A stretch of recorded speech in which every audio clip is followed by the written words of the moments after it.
Hello class 11th student सभी को नमस्कार। आज हमारा ये नया चैप्टर हम स्टार्ट कर रहे हैं, थर्ड चैप्टर ह्यूमन फिजियोलॉजी के अंदर बॉडी फ्लूइड्स एंड सर्कुलेशन।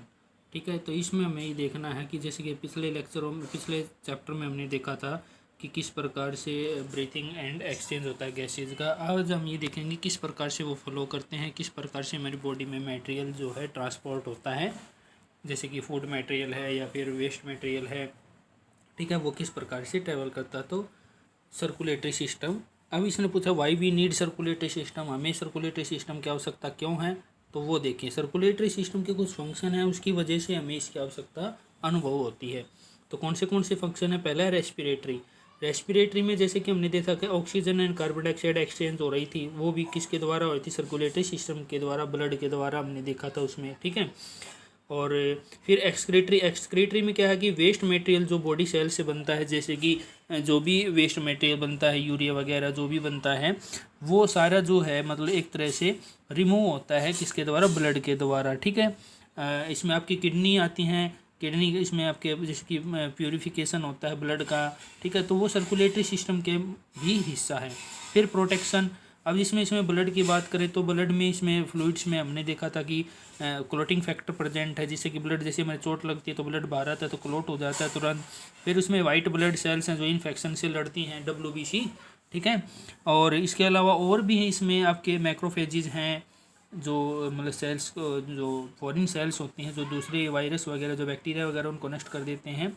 ठीक है, और फिर न्यूट्रिशन में मतलब जैसे कि फूड को भी ट्रांसफ़र करती है। हमने देखा कि स्मॉल इंटेस्टाइन जो उसके अंदर माइक्रोविली होती है, माइक्रोविली से जो न्यूट्रिएंट्स होते हैं वो ब्लड में एब्जॉर्ब होते हैं, फिर ब्लड उनको ट्रांसपोर्ट करता है जहाँ पर उनकी एक रिक्वायरमेंट होती है, न्यूट्रिशन में हेल्प करते हैं। फिर रेगुलेटरी फंक्शन क्या है सर्कुलेटरी सिस्टम का, जैसे कि help to maintain pH and temperature. हमारा जो पीएच जो हमारा एसिड बेस बैलेंस है बॉडी का, उसको मेंटेन करने का काम करता है सर्कुलेटरी सिस्टम। दूसरा टेम्परेचर जैसे कि हम वार्म ब्लडेड एनिमल हैं, वार्म ब्लडेड में आते हैं क्योंकि हम अपना टेम्परेचर जो है अकॉर्डिंग टू एनवायरनमेंट जो है चेंज कर सकते हैं, अडेप्ट कर सकते हैं, अपनी बॉडी को अडेप्ट करवा सकते हैं हम।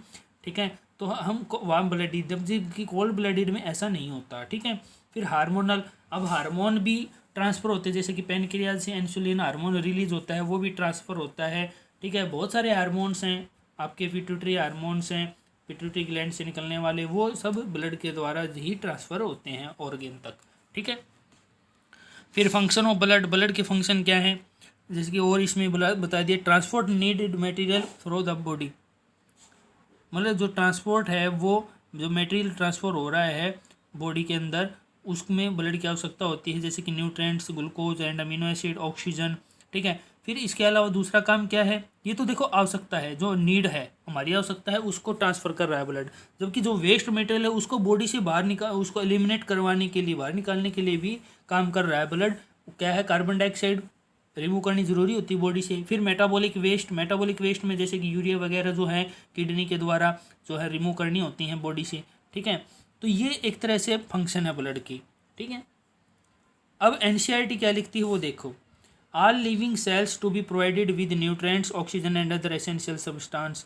तो अब सर्कुलेटरी सिस्टम का क्या दिन आवश्यकता वाला कौन सा काम है कि जिसमें लिविंग सेल्स को न्यूट्रिएंट प्रोवाइड करवाता है सर्कुलेटरी सिस्टम, ऑक्सीजन प्रोवाइड करवाता है और भी एसेंशियल सब्सटेंस न्यूट्रिएंट्स वगैरह सप्लाई करता है। जबकि दूसरा इसका वेस्टेज वाला काम कौन सा है कि जो आपका सर्कुलेटरी सिस्टम है वो हार्मफुल और वेस्ट प्रोडक्ट जो है प्रोड्यूस हुए हैं उनको रिमूव करवाता है, ताकि हमारी बॉडी के जो टिश्यू हैं वो अच्छे तरीके से काम कर सके, हमारी किडनी अच्छे तरीके से काम कर सके, हमारा लीवर अच्छे तरीके से काम कर सके, तो उनसे समय समय पर वेस्ट मटेरियल को रिमूव करता रहता है।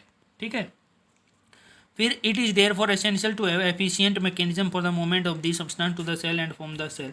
अब हमारी बॉडी में कुछ मैकेनिज्म ऐसे हैं जिससे कि ये जो मटेरियल है, जो फ्लूइड है, जो ब्लड है, वो मतलब ट्रांसफ़र होता रहता है और सब्सटेंस जो है वो सेल टू सेल ट्रांसफ़र होते रहते हैं। ठीक है, फिर अगर इसने बताया कि डिफरेंट ग्रुप ऑफ एनिमल्स, अब ये जो हमारे अंदर जो सर्कुलेटरी सिस्टम है, यदि आप ये देखो कि अगर ग्रुप्स देखो एनिमल्स के ग्रुप देखोगे तो ये स्टार्टिंग से ऐसा नहीं होता। कुछ एनिमल ऐसे भी जिनके अंदर ब्लड नहीं होता, तो उनके अंदर सर्कुलेटरी सिस्टम क्या होता है, उनके अंदर सर्कुलेटरी सिस्टम होता है उनके अंदर पाया जाता है। जैसे कि पोरिफेरा ग्रुप की बात करें, पोरिफेरा ग्रुप में स्पंज होते हैं, स्पंज आते हैं, और उसमें एनिमल्स जो होते हैं उसके अंदर वाटर कैनाल सिस्टम पाया जाता है, जिससे कि वाटर ही ट्रांसफ़र करता है, न्यूट्रिएंट्स वगैरह वेस्ट मटेरियल को एलिमिनेट करवाता है, सारे काम वाटर ही करता है। लेकिन हमारे अंदर ब्लड है, तो ये धीरे धीरे इवोल्यूशन हुआ है इसका प्रोसेस का। ठीक है, तो आज के लेक्चर में इतने ही, बाकी नेक्स्ट क्लास में हम इसके बारे में डिटेल में पढ़ेंगे। ठीक है, okay, thank you and have a nice day. इसको नोट कर लेना बेटा।